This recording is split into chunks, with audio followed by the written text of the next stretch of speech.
This is going to be a quick check-in of my apple seedlings.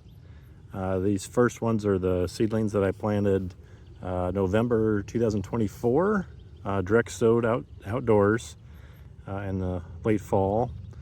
They sprouted last year, 2025, in the spring, and spent all last year establishing, and this is kind of the start of their second year. This is July 5th, 2026. These are a little over a year old. This first one it's the only seedling I have where I know what both parents are. These are seeds I purchased from Stephen Edholm. This is a cross of amber wine with chestnut crab. This one struggled over the winter. We had a pretty dry winter with really no snow cover to help insulate the trees. It was pretty brutal. This one died back to the ground, but it did resprout. And it's put on about, just under 2 feet of growth. So not sure what to make that, if it's going to be not cold and hardy enough for here, or if it's just because it was so young and it was such a tough winter. Leaves are medium-sized and pretty clean, actually. So we'll see what that one does in the future. This next one, and all the rest of the trees are all open pollinated, so I only know the one parent. This one is a seedling from an old southern apple called Fall Limber Twig, from my apples.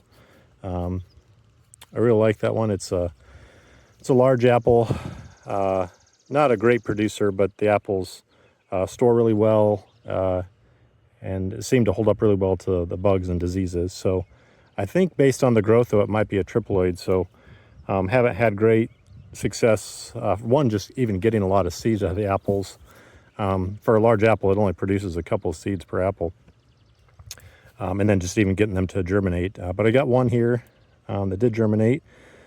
And we've had a pretty rough year as far as disease pressure goes, which is good for testing varieties.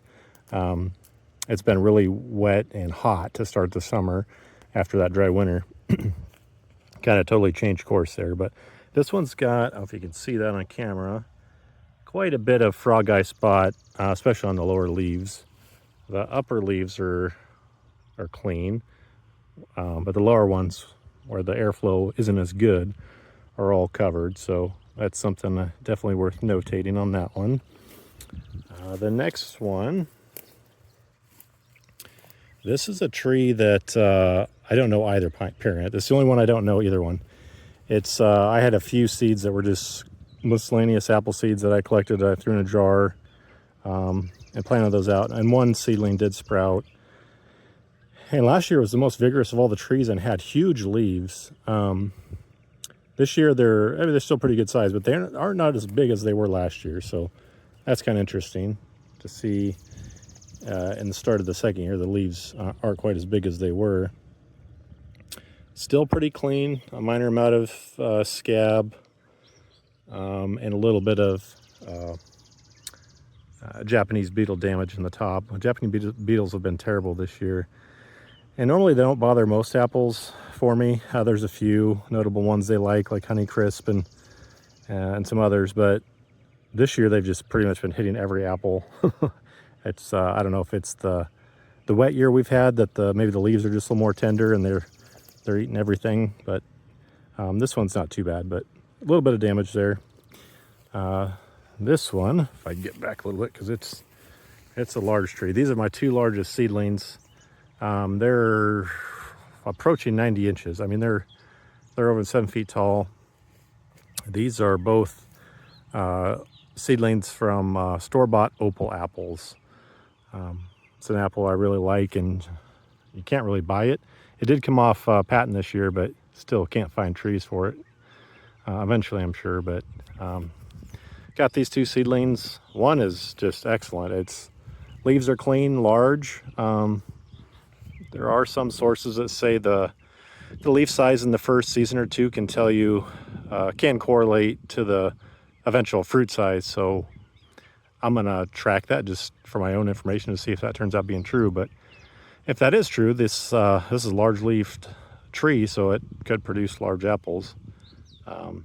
They're likely pollinated with a you know, a not so great crabapple from a commercial orchard, but yeah, you never know. Could produce something decent. So yeah, those two are both ready to be grafted out to dwarfing rootstock here about probably early August, early mid-August. I'll do some chip bud grafts onto dwarfing rootstock, so hopefully get those to start producing in a couple years. So yeah, two of those. One was hit a little bit harder by Japanese beetles. This one is the one that has more red tint to the leaves at different times throughout the year. But yeah, other than that, this one's got I showed a little bit of scab, but not too bad. The other one's been just really clean. This next tree, actually two trees here. One that's just absolutely hammered by Japanese beetles, and it's also had some health issues, so that one's probably going to get taken out. These are both seedlings from a local crabapple that I really like as a potential rootstock tree, and also because of its disease resistance. A really healthy tree, but I'm curious to see what the seedlings, if they exhibit some of those same traits.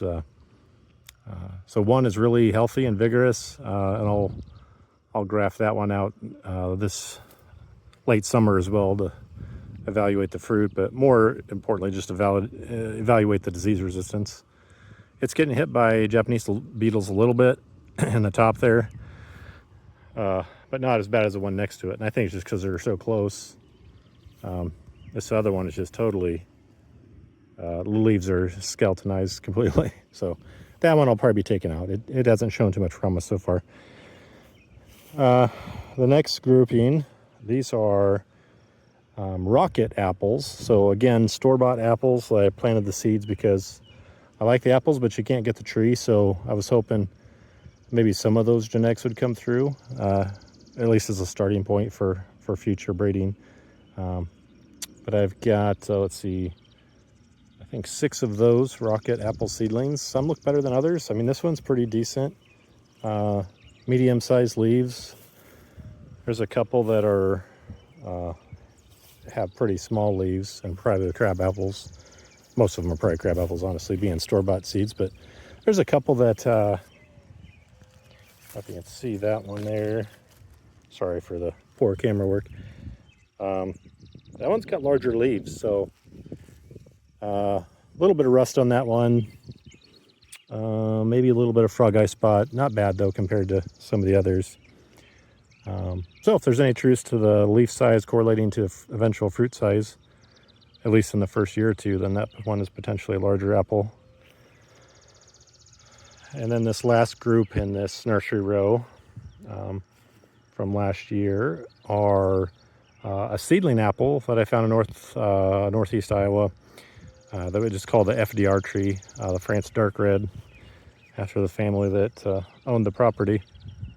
But it was a beautiful apple, growing really well, producing really well, just out in a kind of a prairie area with no spray or anything. So these are, I guess you'd consider second generation seedling apples. But yeah, some of them look pretty good. There's a little bit of, that's a pretty decent sized leaf there. There's a little bit of frog eye spot. Some worse than others. I would say there's 2 that look really clean. See if I can remember which ones they were. I think this one here looked pretty good and had medium to large leaves. And also it's been pretty vigorous growth. This one's probably, I think it was around 70 inches. So by the time August comes around, you should be ready to graft out a chip bud onto a dwarfing rootstock. So these are the bulk of my 2024-2025 seedling apples that have been in the ground, direct sown outdoors for a little over a year. And I've got one more that I can show that was direct sown in place. So let me run over to that one real quick. This is my last 2024-2025 seedling. This is another FDR seedling. Difference being this one was planted in its permanent spot. I planted 15 or so seeds, with the idea being that they germinate, and I would kind of select the most vigorous, disease-resistant one out of the bunch, or the one that looked the most disease-resistant and healthiest. But it was a tough winter that year, like every year, and only one seed actually sprouted, so I didn't have to bother selecting. And this one is pretty bushy at the bottom, but it's kind of shot up, I don't know, 70 inches or so. It's got a nice thick trunk. It's got some good sized leaves on the top and some down below. A little bit of frog eye spot, especially where there's more little bushier growth. But overall, it looks pretty healthy. Excited to have some apple trees that just grow in their permanent spot undisturbed. I think that's kind of a neat idea. Whether or not they produce usable apples, I don't care. I want to see a full-grown apple tree, if possible. And I gotta get out here and clean up this dirt. But we've had some skunk issues digging around the orchard, especially around the trees where there's loose dirt that's good, rich organic matter. But yeah, that's that tree. Next I'll show the 2025-26 seedlings, and there's not many of those because we had some wild temperature swings that really killed off most of the seedlings. It warmed up. Gosh, we had several 80-degree days, and then even worse, we had warm nights, 60-degree nights, and with that, the trees just can't stop. They start sprouting, or the mature trees start leafing out and flowering before they should. So we lost most of our pear crop this year. We got some apples on some of the later blooming ones, but yeah, even most of the seedlings sprouted and then just got zapped by when we returned to normal temperatures, which was around 20 degrees, low 20s that time of year. So not many seedlings to show for this year, but I'll show the ones I got. This one is 2025-2026, so planted fall of 25, sprouted spring of 26 this year, so just a couple months old. This one needed help standing up because I let the bindweed get a lot of control here while I was gone for a couple weeks, and it was pulling it down. But it should perk back up. The leaves look clean, even though they were laying on the ground, and they're pretty large. This is a Pixie Crunch open pollinated seedling, and this is one that'll I'll just let grow in place. So I might still graft those ones to a dwarfing rootstock to evaluate the fruit sooner, but the mother tree I'll just let carry on in its entire life in that spot.